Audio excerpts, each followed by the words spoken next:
ಎಲ್ಲರಿಗೂ ನಮಸ್ಕಾರ. ಇವತ್ತು ನಾನು ಮಾತನಾಡುತ್ತಿರುವುದು ಬರೀ ಒಂದು ಸಿನಿಮಾದ ಬಗ್ಗೆ ಅಲ್ಲ, ಕನ್ನಡ ಚಿತ್ರರಂಗದ ಹಣೆಬರಹವನ್ನೇ ಬದಲಿಸಿದ ಒಂದು ಮೈಲಿಗಲ್ಲಿನ ಬಗ್ಗೆ. ಹೌದು, ಅದುವೇ ಚಾಲೆಂಜಿಂಗ್ ಸ್ಟಾರ್ ದರ್ಶನ್ ಅವರ ಚೊಚ್ಚಲ ಸಿನಿಮಾ ಮೆಜೆಸ್ಟಿಕ್.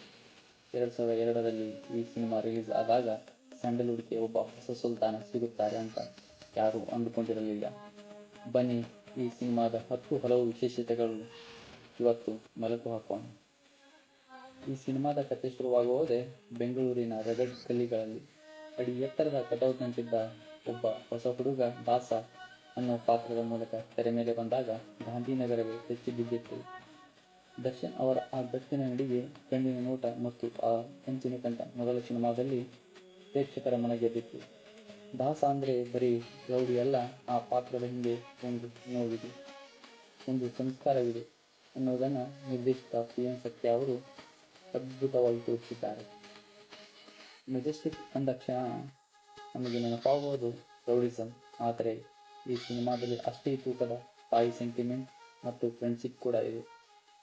ತನ್ನನ್ನು ಸಾಕಿ ಬೆಳೆಸಿದವರು ತಂದೆ ತಾಯಿಯ ಕೊಲೆಗಡಕರು ಅಂತ ಗೊತ್ತಾದಾಗ ದಾಸ ಅನುಭವಿಸುವ ಆ ತೊಳಲಾಟ, ಆವೇಶ ಸಿನಿಮಾದ ಹೈಲೈಟ್.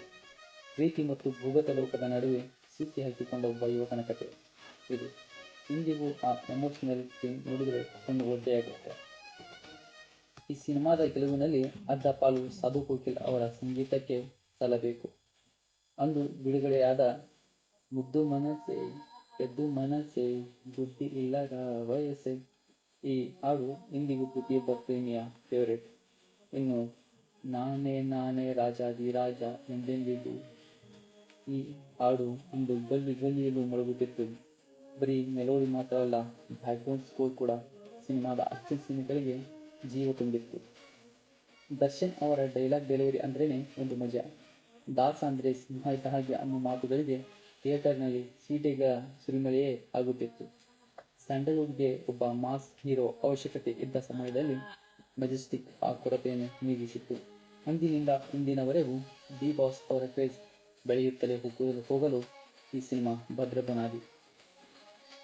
ಕೊನೆಯದಾಗಿ ಹೇಳಬೇಕೆಂದರೆ, ಮೆಜೆಸ್ಟಿಕ್ ಕೇವಲ ಸಿನಿಮಾ ಅಲ್ಲ, ಅದೊಂದು ಎಮೋಷನ್. ಹೊಸ ನಟರು, ಹೊಸ ನಿರ್ದೇಶಕರು ಸೇರಿ ಮಾಡಿದ ಈ ಸಾಹಸ ಇಂದು ಇತಿಹಾಸ ಪುಟ ಸೇರಿದೆ. ಇತ್ತೀಚೆಗೆ ಈ ಸಿನಿಮಾ ರೀ-ರಿಲೀಸ್ ಆದಾಗಲೂ ಸಿಕ್ಕ ರೆಸ್ಪಾನ್ಸ್ ನೋಡಿದರೆ ಜನ ಈ ಸಿನಿಮಾವನ್ನು ಎಷ್ಟು ಪ್ರೀತಿಸುತ್ತಾರೆ ಅಂತ ಗೊತ್ತಾಗುತ್ತೆ.